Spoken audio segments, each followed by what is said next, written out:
Saunders, absolute pleasure to have you on the podcast. Thank you for joining me. How are you doing, mate? I'm good, mate. Thanks for having me. Like, it's not every day, especially in modern times, you get to talk about travel to such an extent. So, I'm buzzing to be on it. Thanks for having me. So how hard has it been this year as a lover of traveling to not be able to travel? I didn't think going into, I say going into lockdown, but when like lockdown and the pandemic started, how much it would affect me.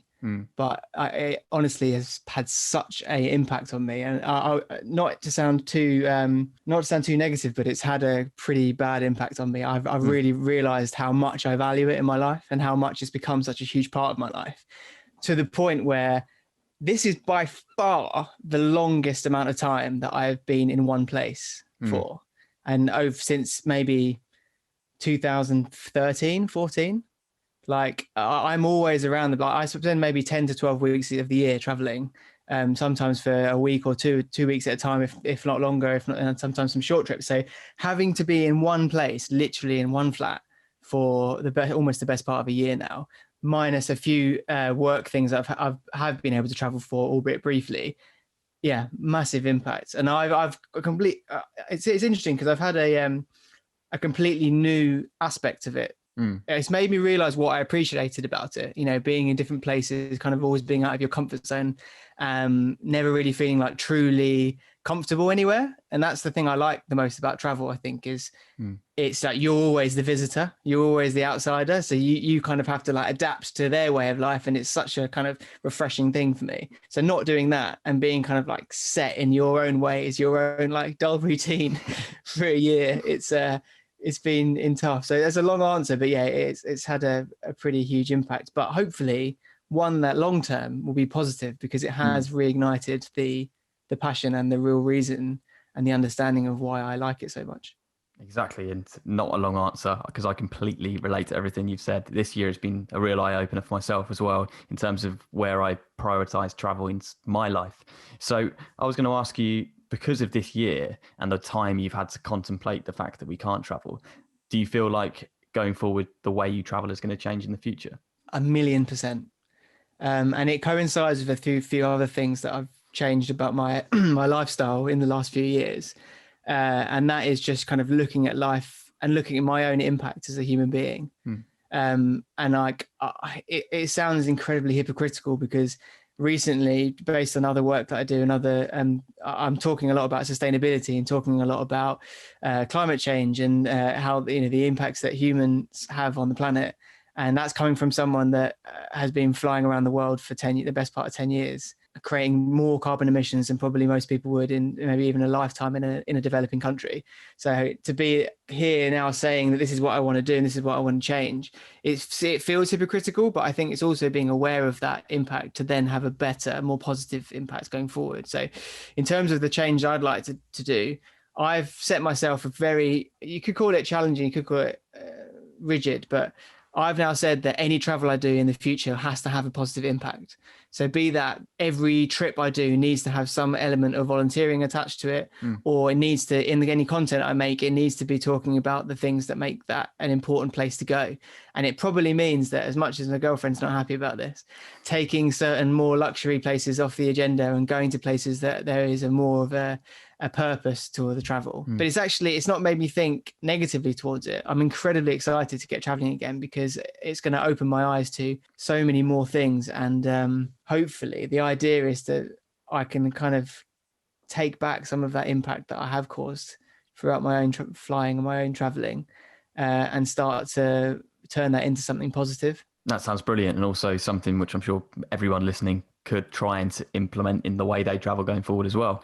I want to talk about your YouTube channel now, because I really enjoy watching your YouTube videos, and of course travel is a mutual love of mine. So I wanted to ask, as someone who comes from a YouTubing background, what made you choose travel to be the focus of your channel? It's a weird one because it didn't really ever come about as me wanting to have a travel channel. It always the travel channel sort of found its way. The travel found its way onto the channel as opposed to the other way around.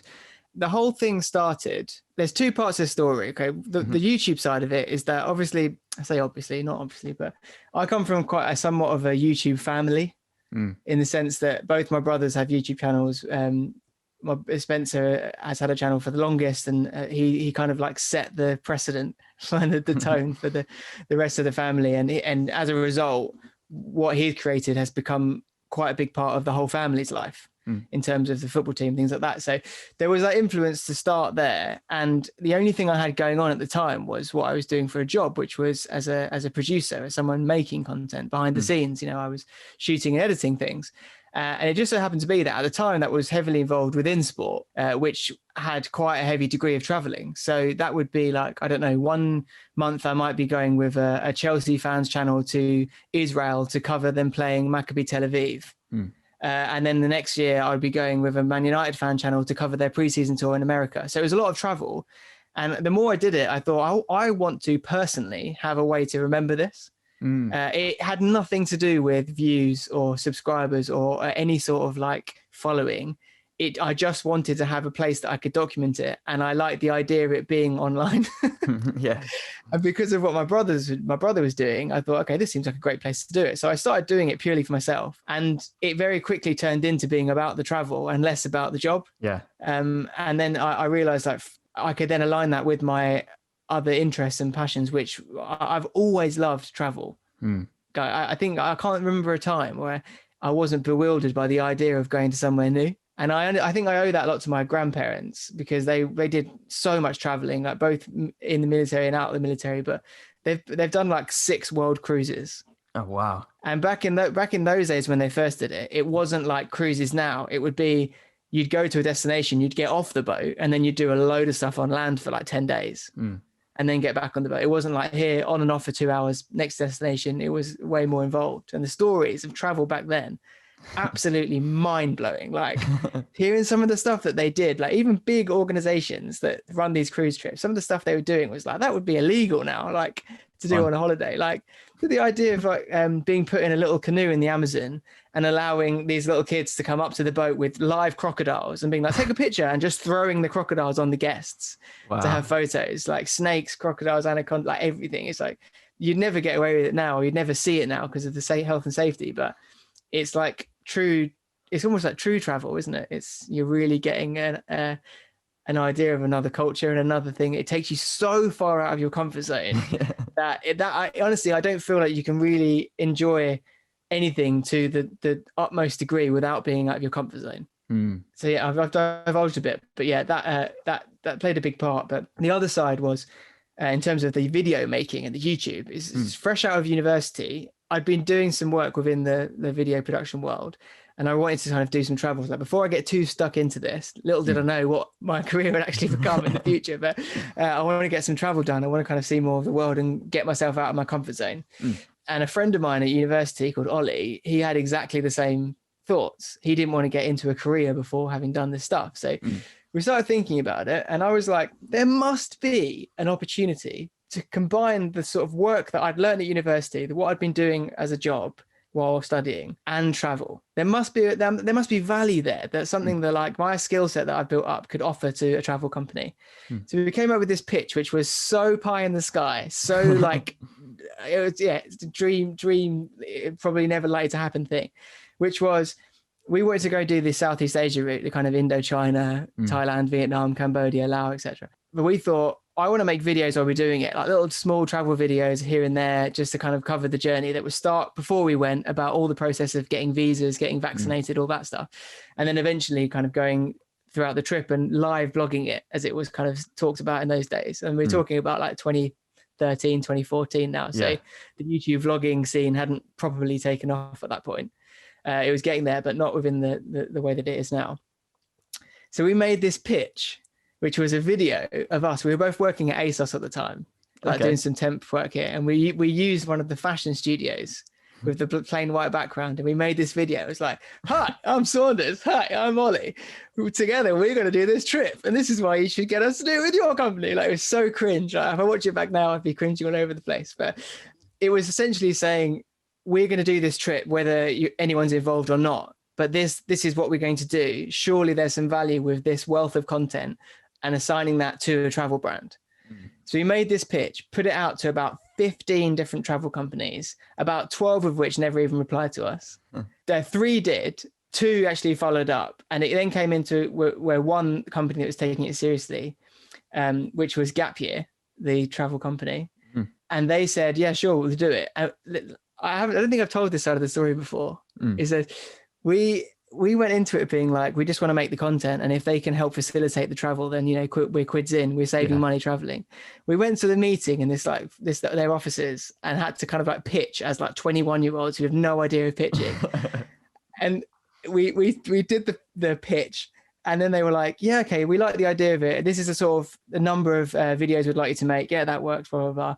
And this is the sort of amount that we'll pay you to do it. And we were in the room being like, what? Pay us? Like, we didn't expect to be paid. We thought we were just doing it for the, you helping us like pay for our flights or whatever. Like, we didn't think about it. And it suddenly turned into this thing where Ollie and I were being paid to do the trip that we wanted to do, make the videos that we were going to make anyway for 3 months. That's incredible. And we came back better off than when we left. I commend you. And like, it honestly, it gave me this whole massive like eureka moment. And I was like, this is what it's about. Like, it wasn't a free ride by any means. Like there was a lot of like editing on 12-hour overnight coach journeys and stuff, like a lot of hard graft while we were doing it. But, it made me really appreciate the video world and the value that it offers to companies and the value that it can offer as like storytelling. Because if you think about it, for that company to do that, to pay for someone to do that, it would cost them tens of thousands, if not more. Yeah, very true. What they paid us was pennies. It was probably barely touching what people would spend on a Twitter advert now, Yeah. But for us, it was amazing. But I think having that and having done that quite strenuous 3 months of travel and vlogging, it made me think like, okay, I've got all of the skills now and all of the understanding and the graft to be able to do this for my own channel. So when I started doing it for myself within the work stuff, it was relatively easy because what I'd done before was so much harder. Absolutely. So to keep talking about that trip, because it sounds absolutely incredible, I wondered if you could first tell us all the countries that you went to. And also, it sounds like you went right in at the deep end in terms of video production. Some of the skills you would have learned on that trip would have taken years to acquire in any sort of regular industry. What did you learn from working in that kind of environment? I mean, fortunately, I was lucky because I started working within video production at like 16. A lot of people don't get the chance to kind of do anything on a corporate level until they've done some sort of qualification or they've done like an internship or something. But I met a guy at a festival who did music videos essentially, and he kind of took me under his wing. And by 16, I was like second cameraing on like for proper music videos. Wow. And I was getting thrown in at the deep end massively and having to sort of like, fake it till I make it, like really trying to be like, yeah, I know what I'm doing. And by the way, like, what does this button do again? Yeah. Like sort of thing. But I think that put me in good stead going forward, because then as I went into university, I had this skill set and I was just basically using university to learn the theory and learn like the other side of it, like the industry side of it, as opposed to the practical side. But I got a job while I was at university at a local video production company. So I worked throughout in the industry that I wanted to get into as I studied, which helped me come straight out of university with, 2.5, 3 years experience in the industry. So then going into the travel thing, like I was ready. I knew about like all of the basics of practical filmmaking, like video, sound, how to edit, how to like cut to music, all the things that you kind of learn on the job usually, or learn as you're doing it. I had a basic understanding of even a little bit of animation here and there that I'd had to do as a job. So yeah, I was prepared there, but it was difficult because it wasn't like a cushy environment of an office. It was like a little tiny laptop, a little point and shoot camera, a GoPro, and then doing it and also remembering to enjoy the travel as well as making content. And it wasn't good content. Like I'll hold my hands up now. Like they're not award-winning videos. Some of them are quite fun, but they're interesting. Maybe, that's a cool thing. Like we did one video which actually got taken down. It was quite embarrassing now. I don't feel great about it, but we'd gone to one of the famous shows that people go to in Thailand. Okay, without saying too much. Say no more. And we basically came back to our hostel room, set the camera up, and said, "Right, let's just talk about what we just saw." And it turned into this like really honest 21-year-old kids from like the southeast that hadn't really done that much to like being like, "What the hell did we just see?" Like, And the video went, it was by far the most watched video of the whole I'm not series. surprised. And then I think they were worried about like how it was coming across with the brand. They loved it. The brand loved it, but they were worried about what it says. I think they made it unlisted eventually. But yeah, go back to the question. I had the skill set, so it wasn't too tricky from a practical point of view, but it was like a whole new baptism of fire in like editing on the road. And again, preparing me for what I would eventually go and do more as a job with YouTube vlogging later. So I want to talk more broadly about your YouTube now and ask you, is there a video from the hundreds that you've made that you would classify as your favorite? That's a really good question. It depends which way you look at it, because there are some which I think, yeah, that's a good video. I like that video from a production point of view. But there are others that are just like, that was such an amazing trip. And even if the video is a bit crappy, I can watch it and be like, well, you know what? That was like one of the greatest moments of my life. You know, that was a really great moment. So I would say I did a daily vlogging series from Australia with two of my housemates at the time, where we had a camper van and we drove up and down basically the East Coast. So we started in Sydney, went right the way up to basically to Queensland, and then back down to Sydney, but different routes.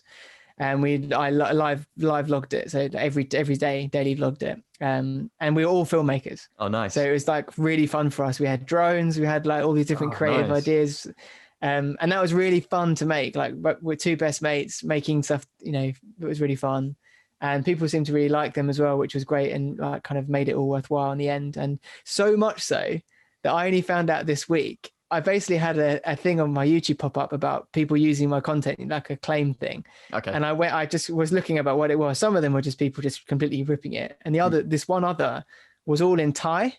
Okay. And I was like, what's this?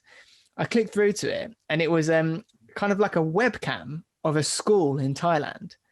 And this school where the kid, a classroom full of kids, they were using one of my Australia videos to teach these kids about Australia. Oh, that's amazing. And as much as I could translate and Google Translate based on what was on the presentation in the classroom, it was basically like the wonders of Australia. And they used my video, and they credited me as well in the class. Wow. It sounded like Saunders says something. And I was like, wow, that's amazing. So I think that just that alone makes me think that the Australia videos that I've made in the past definitely up there. But in terms of trip wise and just videos that I could watch again and again and again, just for the memory, for the reason that I started it, you know, the memory bank of experiences was Alaska. Okay. Because it's just Alaska's an interesting place, because when people talk about it, it kind of comes up in two veins. On one side, it's like this almost like native place that's so ridiculously natural.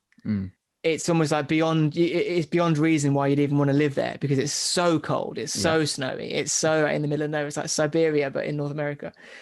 And then there's the other side, which has the negative connotations, which is like, it's this incredibly Republican oil pipelines, you know, and it's seen in this negative light. And especially with some of the politicians that they've produced in the past, it's kind of got a backwards reputation. But when you go there, it's honestly the most outstanding beauty. That is uncomparable to anything I've ever seen. Really? It's just like you're in a calendar. You're in like a Windows wallpaper folder everywhere you look. And it's like, even though you've seen mountains before, you've seen snow before, you've seen wildlife before, it all has this completely different hue over it, which you're just around there like, I've gone to heaven. Like, I'm no longer immortal. I'm not living anymore. Like, it is just so breathtaking. And I although I definitely feel like the video could have been better from my point of view, watching those, every time I watch those videos back, and I made two, I get that sense back. Yeah. I get that feeling. And we did like kind of propeller plane trips over Mount McKinley, which is like the second biggest, technically it's actually the biggest mountain in the world from base to summit. Wow. Everest just starts higher. Okay. So, but Everest is higher in total, and like seeing like bears in the wild and caribou and massive moose, and it was just a really, really culturally fulfilling experience. So I watched that video and I have really, really fond memories, and it takes me right back. That sounds incredible. And Alaska, obviously a place which not many people do choose to visit. So similarly, where is the best place that YouTube has ever taken you? Somewhere perhaps that you wouldn't have visited? That's a good question. Alaska was actually a sponsored video. It ended up not really being. It was essentially a cruise company that did excursion packages. And rather than us do the cruise, they just like sent us out to Alaska to do just the excursion and basically have the excursion and make videos about it. But it was good because it meant we actually got to do way more of Alaska, than we would have done if you go there, because it's so vast. You really like, unless you do a big road trip over the course of weeks or a month, you're only really going to see certain parts of it, especially if you go, depending on the time of year you go. But we got, a good like 10 days of just blitz. Here's like loads of cool stuff. So that would be up there. But I would say other than that, I don't think I'd ever go to Brunei without traveling. And that's a really interesting country. Yeah, what is it about it that makes it so interesting? It's part of the island of Borneo, which the majority of is owned by Malaysia. Part of it is owned by Indonesia, and the other part is this principality of Brunei. And it's very, I don't say this politically correctly, but it's like a religious dictatorship. There's the Sultan, which is a very religious figure who runs it. He's the big boss man of Brunei, but everyone looks at him very fondly. There's a lot of negative stories, but what we learned from people who live there is like he is like a pop star as well as the country's leader, and people queue up in their hundreds of thousands for this one point in a year to get the chance to shake his hand. Wow, it's quite interesting. And there's a lot of negative stories with Brunei based on within that, there is obviously certain restrictions that are put on the people that live there, but they don't necessarily know any better because that's all they know. But from a Western point of view, you'd say that you don't have access to a lot of the things that we do.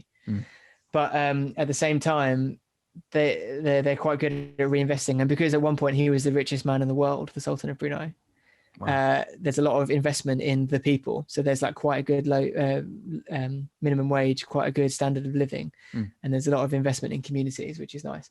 But it's such a very weird place because you go there and like everything is so heavily controlled by this one person or this one kind of body that we had instances. I went with another YouTuber, Edinger, and we had a couple of examples where you go to somewhere and be like, oh, this is the Grand Palace where you can, this happens here, this amazing thing, the guy lives here, it's the most breathtaking place in all of Brunei, but you can only film it from this side of the fence. Okay. Like that sort of thing, quite weird. Yeah, you can film that, but you can't. We'll take you to this amazing adventure park. It's a really cool theme park with amazing roller coasters, but it's been closed for 10 years. Like that sort of almost like North Korea-esque, vibes. But at the same time, it has incredible natural beauty.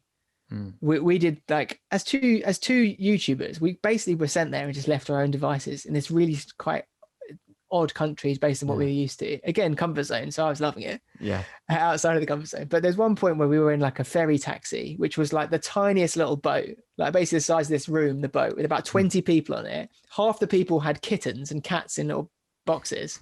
Strange. And then it went completely through the jungle. Wow. To a place where we'd get out of the boat, get transferred into a little canoe with a little motor on the back, and sent another about 10 miles upriver to a place where we were staying. But all of it was like, yeah, just get in there and you'll be all right. No, just get in that boat. Yeah, wait here for 10 minutes and then another boat will turn up and you'll be all right. And it's like, okay, like, we'll try it out. But they're the best experiences. Like the big trip in Asia was very similar. Like two guys not really knowing anything about traveling. And at least I had the experience from that in later countries. But, one thing that strikes me, please, I apologize if I go off in segues here. It's great.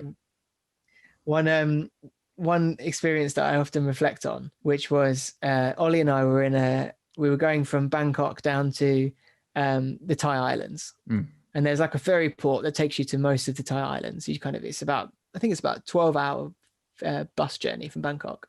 We did an overnight journey. It took us part of the way, and on that part of the way, the overnight bit, we were like waking up to having the people behind us with their hands in our bags, like trying to steal our things. And we'd heard the stories, like we'd heard like, you have to be careful when you're traveling because, don't put anything valuable in the hold because there's literally people sitting in the hold who go through all the luggage while you're on the bus.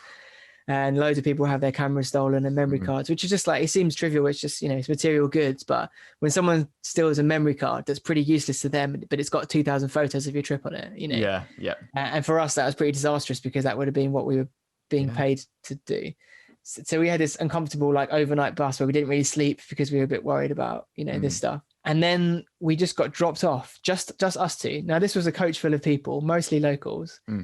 Ollie and I got dropped off about halfway, 3/4 the way there, off this coach on the middle of a highway, just nothing around, next to a car garage. And they said, this coach isn't going there anymore. All these locals are going somewhere else. So another one's going to come pick you up from here. So just wait here and it should be here in a minute. We're like, okay, we haven't really got a choice here. So, okay. Yeah. So we got off the bus and we're waiting in this garage. 5 minutes past, 10 minutes past, half an hour past, 45 minutes past, like an hour and a half later, we're like, what do we do at this point? We're asking the guys and the mechanic in the most like broken tie you can imagine. And they have like no English. So we're basically like almost drawing pictures of buses and being like to this place. And they basically say, don't worry, it'll turn up. So we get the impression that this is a fairly regular thing. So we trust them. An hour and 45 minutes later, and a pickup truck turns up. And the guy's like, you two are going to here, right? And we're like, yeah. And he's like, hop in. And this is just a pickup truck. And the guy's sitting in the front. There's no passenger seat. So we're in the cab. So we get up in the back of this open pickup truck, sitting in the cab with this guy's son. And we're driving another hour and a half to get to our destination. And so we've got some amazing pictures of the two of us and this guy's son just like pulling faces at each other and stuff. But it was just like, even though like saying that now, it sounds like such a sketchy situation that could have gone wrong in so many ways. Like at the time, it felt so normal. Yeah. And I can't stress how strange that is to say that. Yeah, so it sounds like you're quite a trusting person in kind of like a travel and outside of your comfort zone way. Do you find that people are just nice? I think so. I mean, I'm a firm believer that, 99% of the population are lovely blokes and lovely people, lovely lads and ladesses.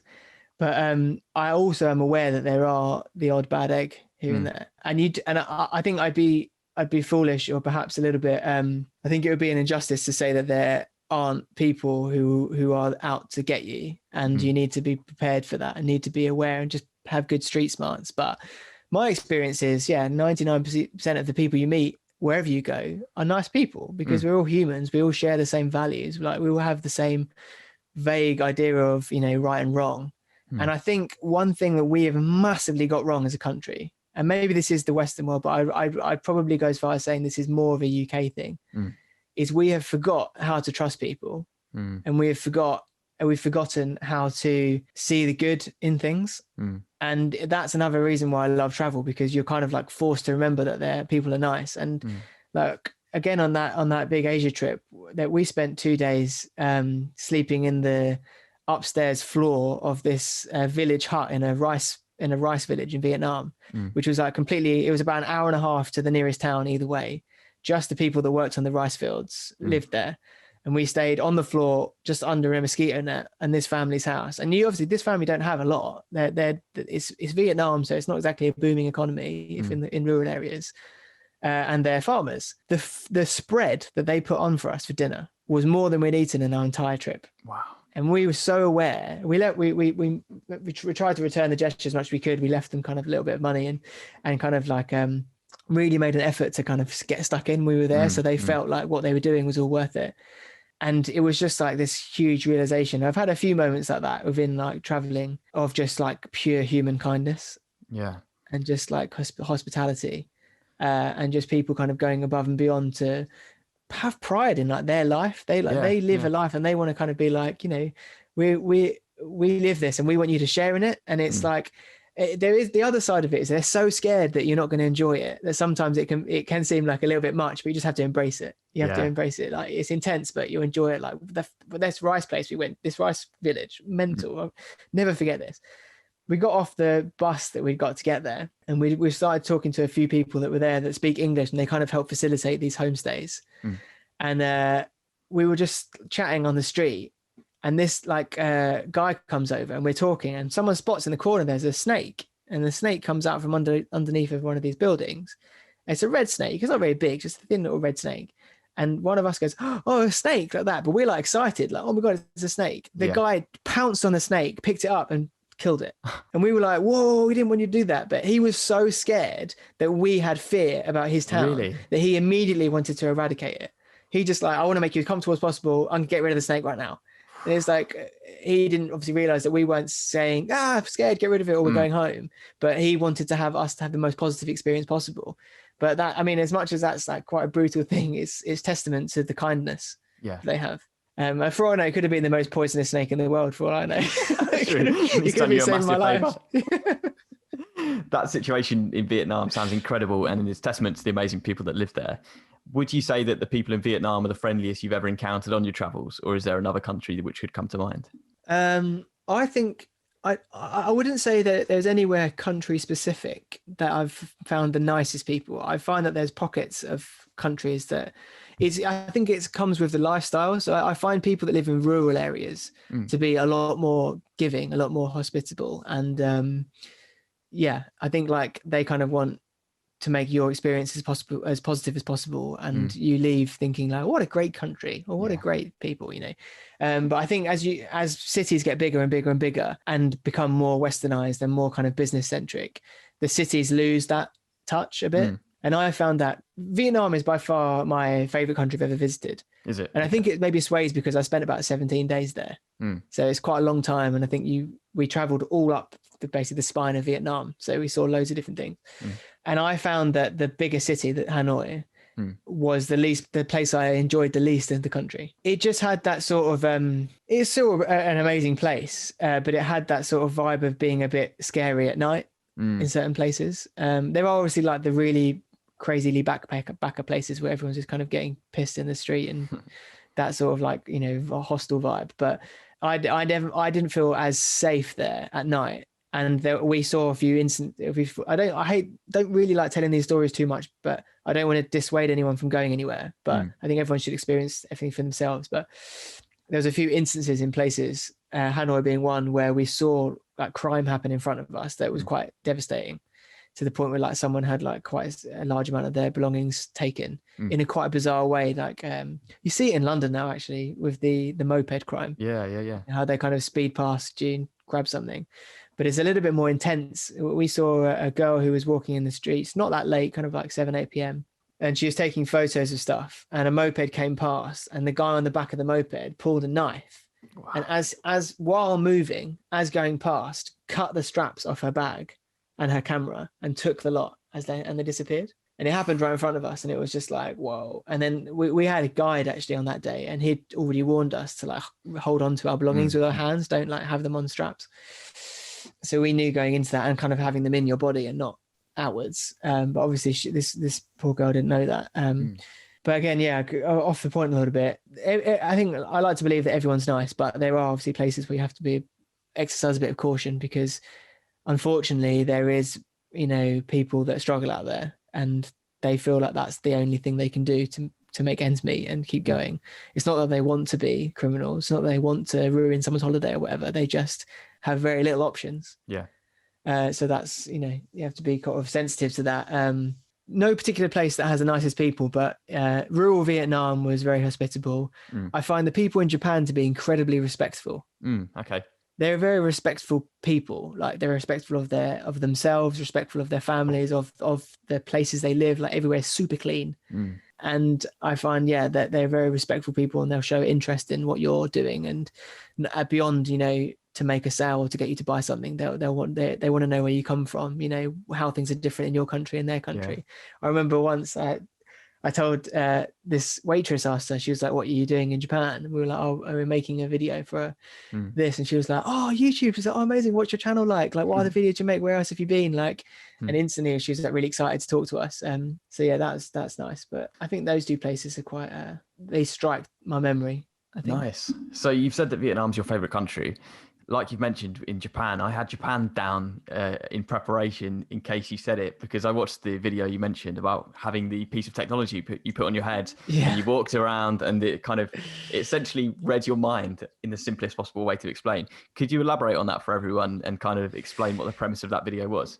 Yeah, so it was a job for Lufthansa, the German airline, and they were trying to create this campaign, which was less about kind of like buying seats on planes. It was more about how people associate with travel and what and kind of like the things that you like about travel, but to the point where it was less about I like travel because I like taking photos or whatever. It was like, what emotion do you feel when you see certain things?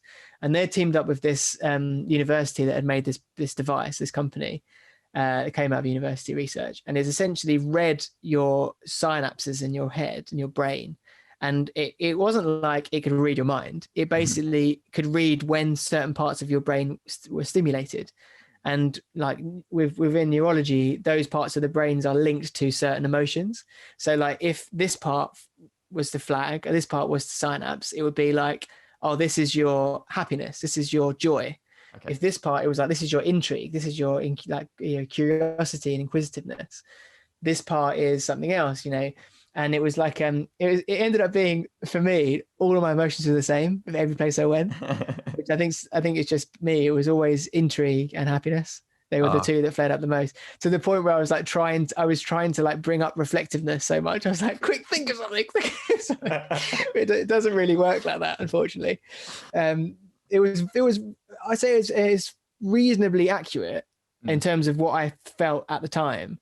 But it was difficult because we went in Japan where it was in September. It was incredibly humid. So the sweat basically on my head would make the receptors not function as well. Yeah. So it only worked for very short spaces of time. So we'd have to get the data really quick. And then they turned that into a video where I made a cut of my trip for them to use on their website, which was quite cool for me at the time, because I was like, an airline has contracted me to like make their campaign video and also make a YouTube video. So it was great. And then in the video, as I was walking around seeing these things, they had like a graphic on the screen which showed which parts of my brain were being seen. And they tied that in with a campaign for users to go on a website, look at photos, and then based on how long you spent on the photos, like what parts you zoomed into, what parts you scrolled up on, would then say like which of these destinations you should probably go to next, because these are the things that interested you. Nice. And eventually that would obviously lead back to them flying with Lufthansa instead of anyone else. But yeah, it was just interesting, like live the adventure rather than take a photo of it and then forget about it. Yeah, brilliant. So intrigue and happiness, the two best emotions arguably you could ever experience whilst away on holiday. Where in Japan would you say you were the happiest? So because it was only a 6-day trip, we only got a chance to go to really 3 places, which was Tokyo, Mount Fuji, and Kyoto.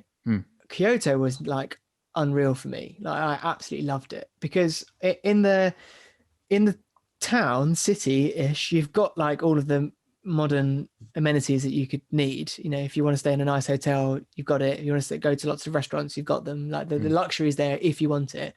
But also there's incredible history. A lot of some of Japan's most iconic temples are there. And I got really, really into learning about like Shogun samurai and stuff when I was there. Nice. And we actually, the company that the agency that we did the project with had put us onto this company. I always forget the name of it, and it annoys me so much because I wish I could remember it, because I'd use it for everything. But I think it might only be Japan specific. It was essentially like Airbnb, but for tour guides. Okay. So you would like, you'd go on there and you'd say like, I'm going to this place, and it would give you like a list of experts. And most of them were like retired history teachers. So they were just trying to make a bit of income on the side. They'd retired from their main careers. And you could hire them for a really like affordable amount a day just to be a private tour guide. Wow. And we did that for every temple we went to. We had 3 different guys. I've still got the business card of a few of them, actually. They're really, really cool guys. But because they were all history teachers, they had immense knowledge. So they taught us through like all the sieges that this particular temple had been involved in, like how the statue was the statue of the fallen warrior, because that's what they do in Japan. They honor the people that they defeat by putting a statue of them in their house. So it's just quite cool, I think. But yeah, so like that by far, Kyoto was full of so rich in culture and rich in in history, and it had some really nice natural kind of beauty as well, with like the bamboo forest, which is something you see quite a lot in images. It's essentially like a forest of bamboo trees. And as you walk through it, you have to get there super early in the morning because it gets really busy. Yeah. When you get, and it's also stupidly hot with under all the trees and stuff. It's but you get there and all you can hear is just like the creaking of the bamboo. Oh, nice. And it's just like swaying, and it's like quite surreal. And that's nice. And also they have a lot of the like geisha culture there. Yeah. So you can go and see like a geisha show, which is like, you know, the ancient tradition of like singing and playing music with like all of the makeup and the incredible clothes. Also loads of puppetry, that sort of thing. So Kyoto is just like an amazing place. And if you fly into Tokyo, which most people do, you get to get the bullet train to get there, which is amazing. Yeah, nice. So moving nicely on from Kyoto, I want to ask you what your favorite city in the world is. That's a good question. Kyoto's up there. I won't lie to you. Yeah. Kyoto's up there. More locally, I love Seville in Spain. Yeah. Amazing city. I think it's a beautiful city. Like I've been there a few times and had different experiences. I had a girlfriend while I was at university that was studying out there. So I kind of saw it from like a local perspective as well, with the friends that she'd made. Kyoto, yeah. Hoi An in Vietnam. I don't know if you've heard anyone talk about Hoi An before. No, I don't think I have. Carl Watson spoke about Hanoi, but not Hoi An. Hoi An should be on everybody's bucket list. Nice. It's an amazing town, like riverside town, and also within you know, touching distance of the coast. It's not too far up the road. But it's an amazing place. It's where a lot of people go to get when they go to get their suits made and things. You get their garments made, because it's like the garment area of Vietnam. But it's just like really pretty, really vibrant. It had quite an interesting nightlife for kind of young travelers. But it just like, it had a really good vibe about it, and because it's near the sea, as well as being kind of like a cool town. And just Google it and you'll see just from the textbook picture, it's like, yeah, that looks like a place I want to go. And then I remember seeing lanterns and that's it around the street. Yeah, incredible place. And then when you go there, you're completely like, yeah. Do you remember one thing in particular that you did in Hoi An? There were some pretty crazy nights, actually. So maybe that's why I don't remember too much. But we had suits made while we were there, which was a really interesting experience. How do they compare to UK suits? A lot cheaper. Yeah. I feel like there's a lot more care that goes into it. Yeah. But you do feel a bit bad. Like I tipped pretty heavily afterwards because they made like a custom suit for me, which I wore for like years afterwards until I grew out of it in less than a day. And like based on the time that we got measured and when we picked it up, actually they sent it back home over the post, so I didn't even have to take it with me the rest of the travel, which was great. Nice. But the time it was ready to then go and like try it on and have any alterations was less than 24 hours. So you know that someone was working overnight on it. And I was just like, wow, I feel a bit bad now. So I like tipped quite heavily for that. But I mean, when I say cheap, I mean it was like 40 quid for a tailored suit. Yeah, and I had one that was like a tweed jacket. Like chinos rather than like a traditional suit. Yeah, and they were just like so happy to be like, yeah, we've got actually any material you can imagine, color, we've got it all. So like, you tell us what you want, we'll make it happen. And it's like, they're really nice there.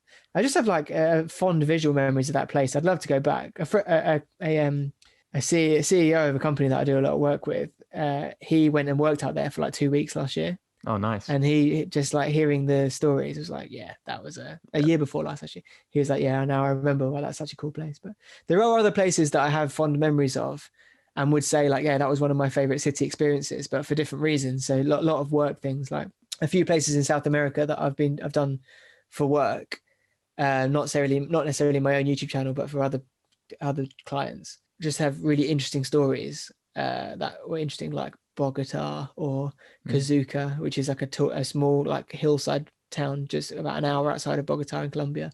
Yeah, I was going to ask you about an underrated city, because obviously you mentioned a few there, and I like hearing kind of hidden gems and places which are perhaps a bit more unique. So from everywhere you visited in the entire world, is there a city you would say is underrated? I would say there are places that I've been to that I wouldn't necessarily say to someone you should go to.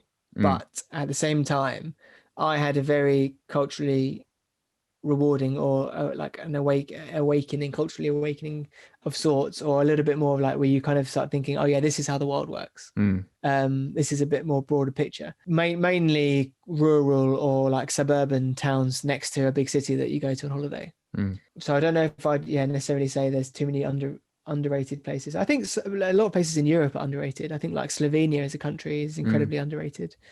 Amazing natural beauty there, incredible mountain range with Triglav, like comparable to the Alps for me. Triglav, like it's not as big, but it's like in terms of the sort of hikes you can do and the sort of adventure activities you can do, like paragliding and stuff, it's amazing. And you've got like places like Lake Bled, which is like probably one of the most places on photographed places on Instagram, I think, at the moment. Yeah. That's good. Yeah, I think just anywhere where you can there are a lot of places where you wouldn't necessarily find in a travel brochure, but you'll get a really great experience. Places like, the rainforest of Brunei. Like, when would you go there? Or even if you go to Malaysia, make sure you go to Malaysia, Borneo. Make sure you get the boat or the plane to the island and go and do something crazy, like weird, like an orangutan rehabilitation center in Sepalok, or go and do some paragliding off of Mount Kinabalu. I just do like something that's a bit weird and you wouldn't do it. And I say, actually, I would say that. I'd say Borneo, Malaysia, Borneo, or the island of Borneo, any side of it, Indonesia side, Brunei, or Malaysia side. It's an amazing place. And unfortunately, it's getting destroyed by the like millions of hectares a year at the moment. So for logging, but it's an amazing place. I definitely recommend that. So if I had to ask you to choose between city breaks or sun lounges, what would you choose? Neither. Because like city breaks are good, and I think they're good to go and get a good bit of culture or history, and also architecture as well. Like, people underestimate the architecture around the world, and also how it's traveled. So like going to places like Mexico or Argentina or Chile, and you're like walking around the streets and you're like, this could be Madrid, because of just the way that it is. It's all Spanish colonial places, and kind of like appreciating that history, or also appreciating for how dodgy it is, but like witnessing it, kind of connecting the dots while you're there, not just kind of like aimlessly walking around, like start thinking about it as a story. So city breaks are good. If I had to choose between those two, I'd probably be city breaks. But for me, I'm all about rural. I like mountains. I like wilderness. I like wildlife, that sort of thing. Yeah, that's exactly what Carl Watson said.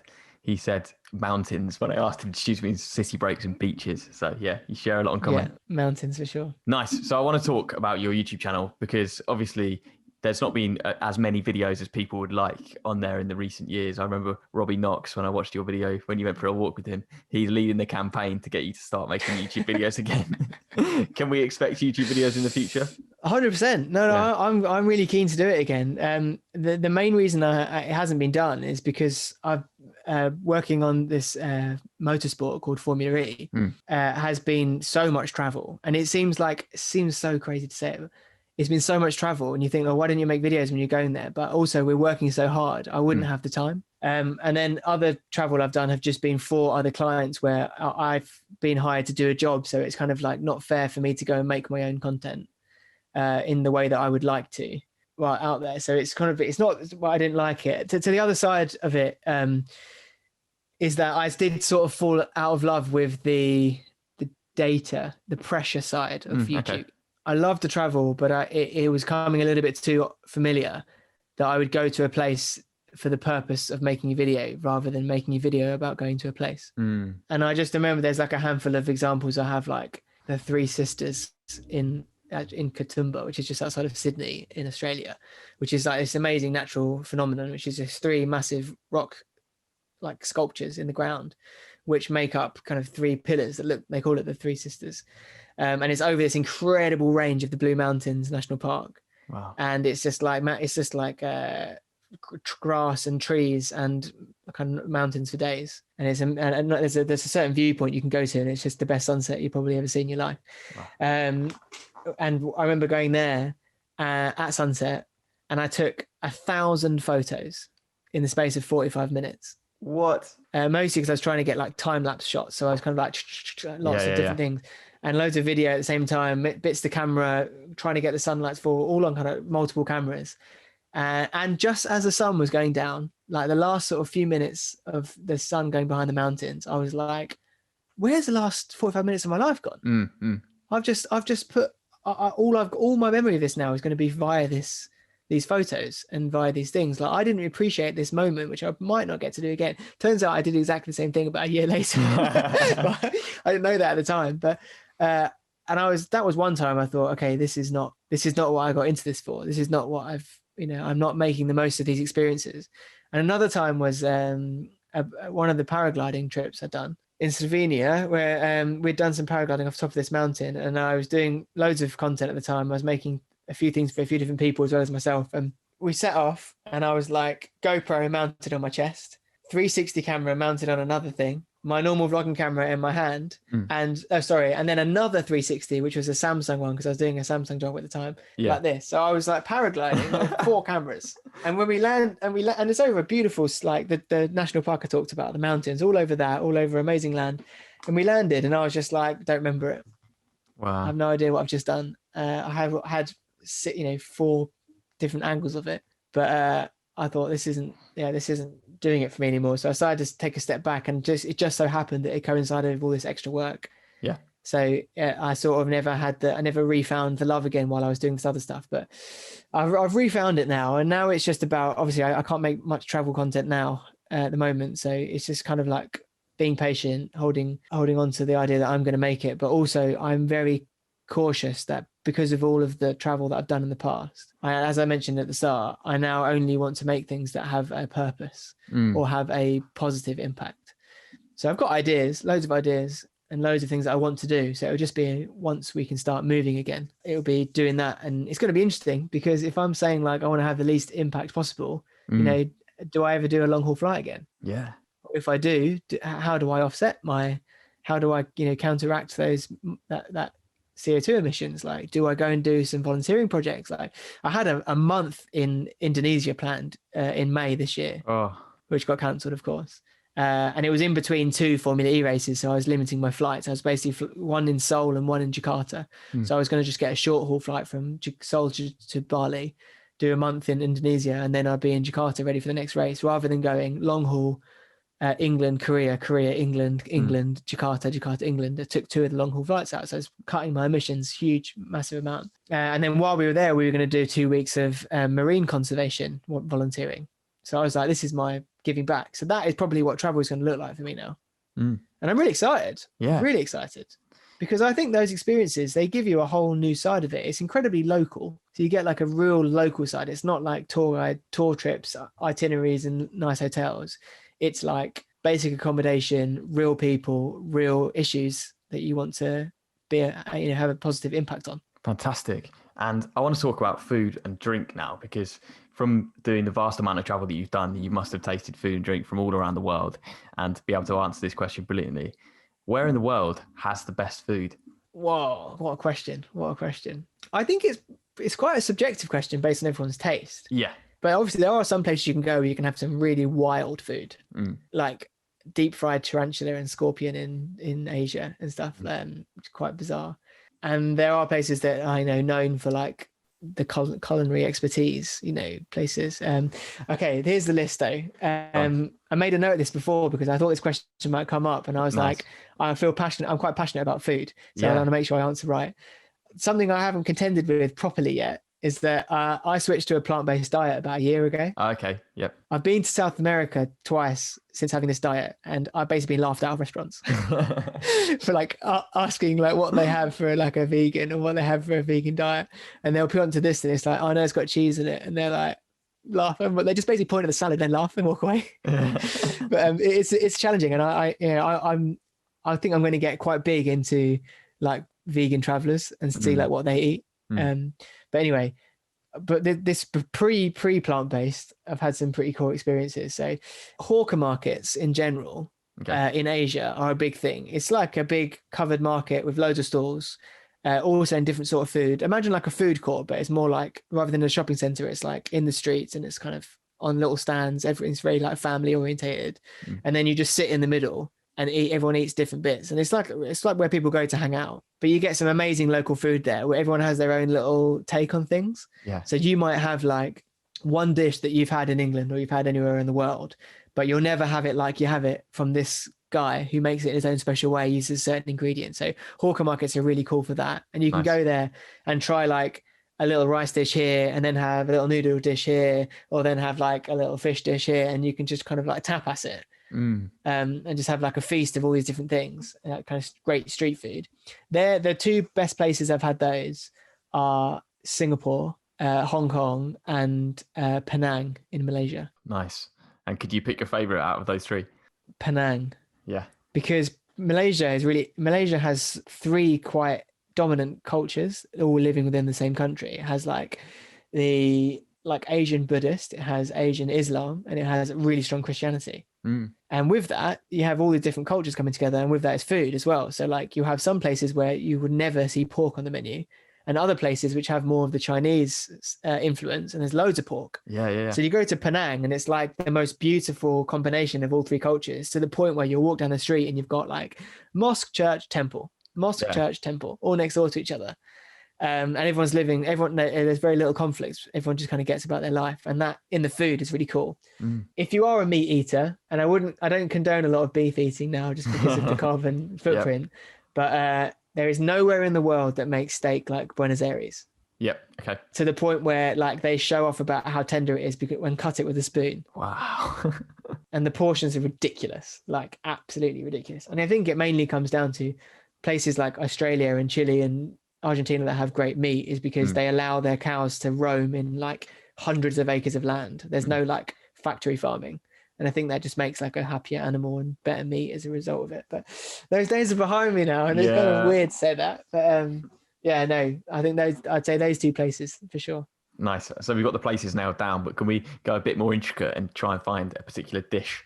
So is there something which comes to mind, something you've eaten, which you would say is the best thing you've ever eaten whilst abroad? And I'm aware how difficult that question must be to answer.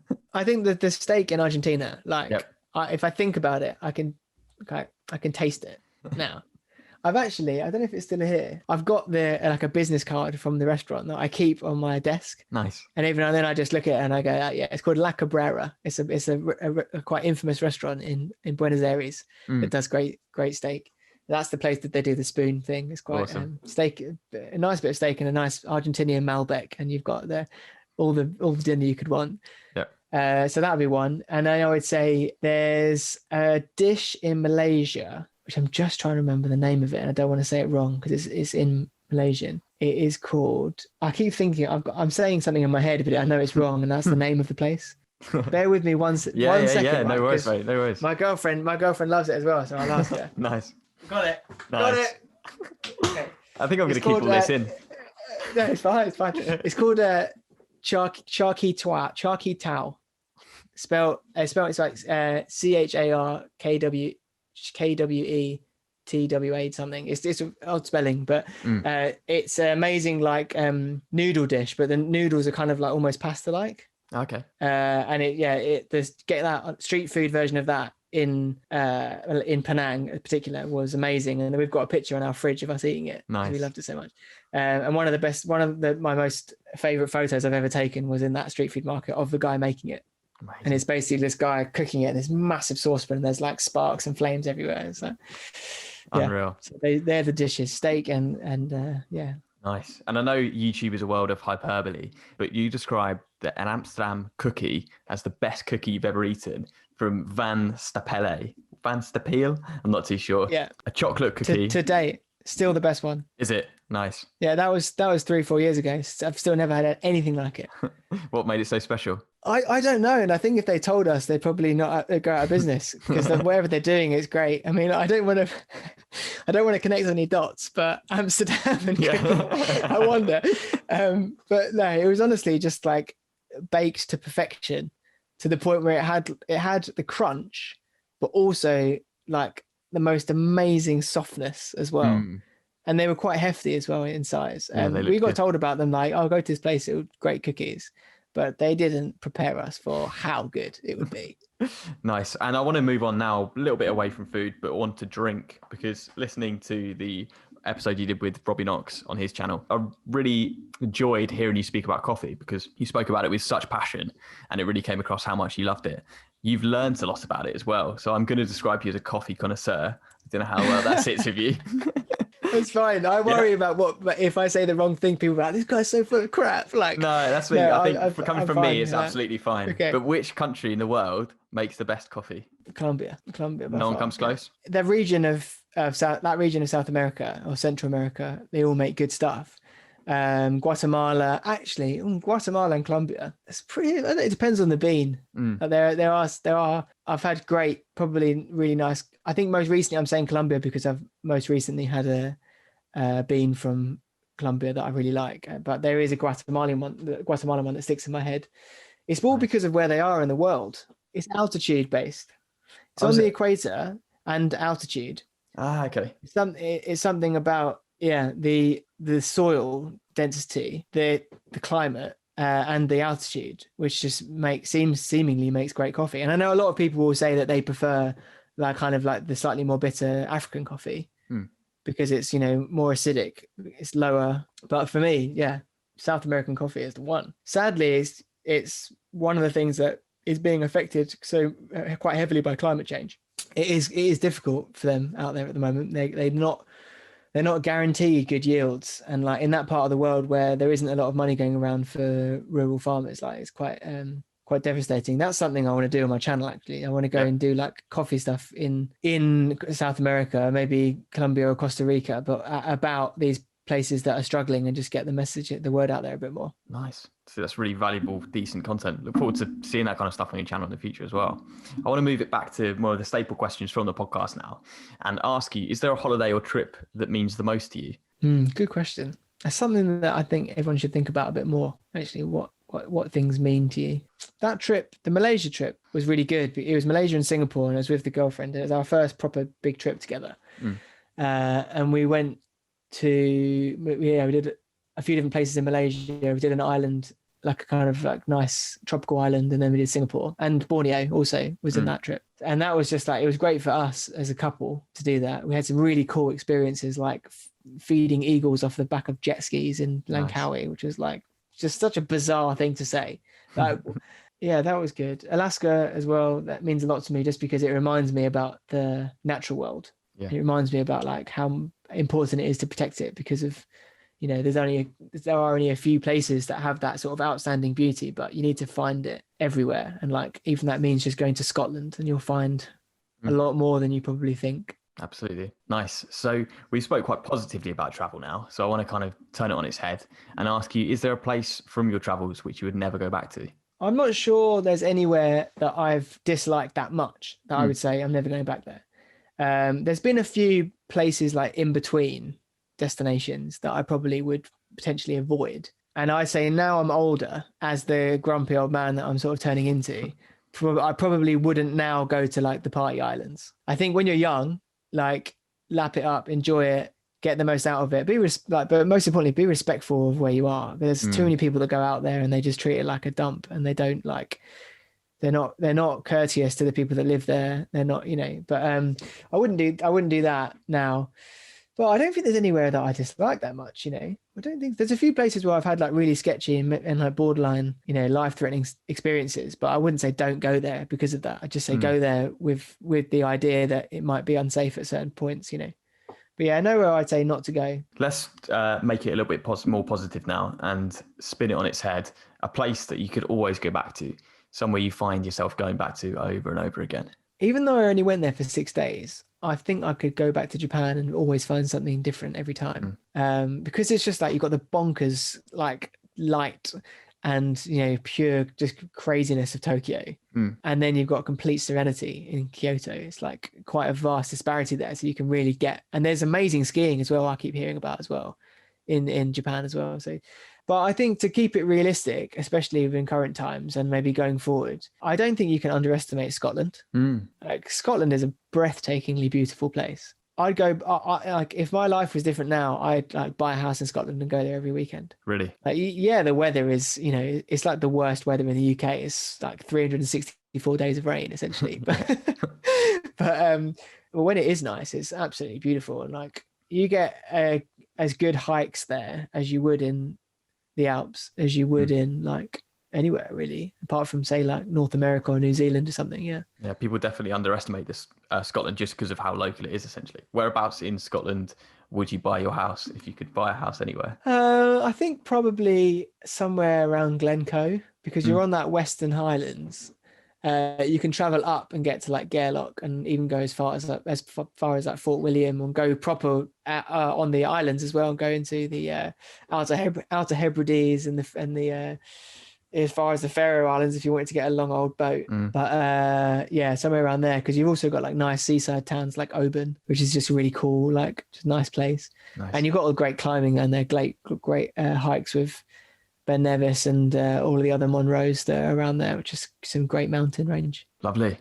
And now let's make it a hypothetical situation, because obviously with your work to be more conscious when you travel, this dream destination, the question might put you in a difficult situation. So I'm going to say that you can click your fingers and instantly be in any country you want in the world, and you don't have to take a flight. Where in the world would you choose to go? I've never been to New Zealand. Have you not? No, and that is like, it just seems like a bit of me. Mountains, kind of a relatively mild climate, just like outstanding natural beauty. Like, it sounds like somewhere I would just want to live there, I think, if I went. Maybe that's why I haven't gone yet, because I don't feel I maybe wouldn't come back. But there's also some other places, like I'm really keen to go to Antarctica, because it's a continent that I've never been to, and also I worry about, so balancing my concerns about my own sort of carbon footprint and impact on the planet by travel. I also am very aware that there are going to be places that won't be there in a way more recent future than we think. I kind of want to make sure I go to those, and if I am making videos, kind of show them for what they are, while they are as they are. So Antarctica is one of them. I think like places like Machu Picchu is there, places like the Maldives or other island nations. Costa Rica, I think, is probably where I might do the coffee thing. Yeah. And also, I love that country because like 99% of their energy comes from renewable energy. Yeah, I read that actually. Yeah. I love that. I think that's so cool. And it's just that they're using their amazing natural resources like geothermal and tidal energy and hydro electricity. And they're just like nailing it. There's a lot of, there's an other side to it with potential environmental impacts with like building dams and things. But you've got loads of volcanoes, you've got loads of hot air and hot water, using the natural flow of it to make energy. It's just like, everyone should be doing that. Like, why are we still drilling holes in the bloody ocean? Like, you've got all this amazing stuff that's free and sustainable to use. So Costa Rica would be up there for sure. I think Costa Rica and New Zealand, where I think, even though I've never been there, they're two places I think I could live. Yeah. Is there anywhere that you have been that you immediately thought, actually, you know what, I could live here? Seville, Spain. Yeah. I speak like a basic conversational Spanish, so I like that. I think that's probably why I like Costa Rica as well. So I think I could live in Spain. I think I could be pretty comfortable in Canada as well. I've only ever been to the east coast of Canada, so I'm yet to do Vancouver or the majority of the Rockies or the mountain areas, but I've done Toronto and like the start of the Shield, so kind of like Algonquin Provincial Park, kind of where the nature starts and then kind of goes crazy as you go further west. But yeah, they're places I think I could live, having not actually properly been there. Yeah, nice. Well, this episode has been absolutely brilliant. So many stories, and I've really, really enjoyed it. Thank you so much, Saunders. I really appreciate it. It was a pleasure. Like, I think listening to your podcast over the last few weeks and also talking about this with you now, it's without getting too deep, it's really helped me actually, because it's made me think about travel again and like really thought about like all the things that I've been lucky enough to do. And it makes you think about experiences you've had, and every time I think it's really important, especially in a time like now, to remember all of those amazing moments that you've had already and that you plan to have, because it seems like every day is a Groundhog Day at the moment. Everyone's from at home. There's not a lot going on. It all seems pretty bleak. But to have some of the experiences that I've had already as someone that's not even 30 yet, I feel like I've done to like 53 countries. I'm not even 30 yet. Wow. And I just think like I'm so lucky to do that, where some people won't do that in a lifetime. Some people won't do a tenth of that in a lifetime. So I think it's really important, and I appreciate the work that you do in this podcast, because it does really bring back that wanderlust and make you kind of think about those moments. Thank you, mate. That really means a lot. Appreciate that a lot. It's been an absolute pleasure chatting to you, mate. Thank you.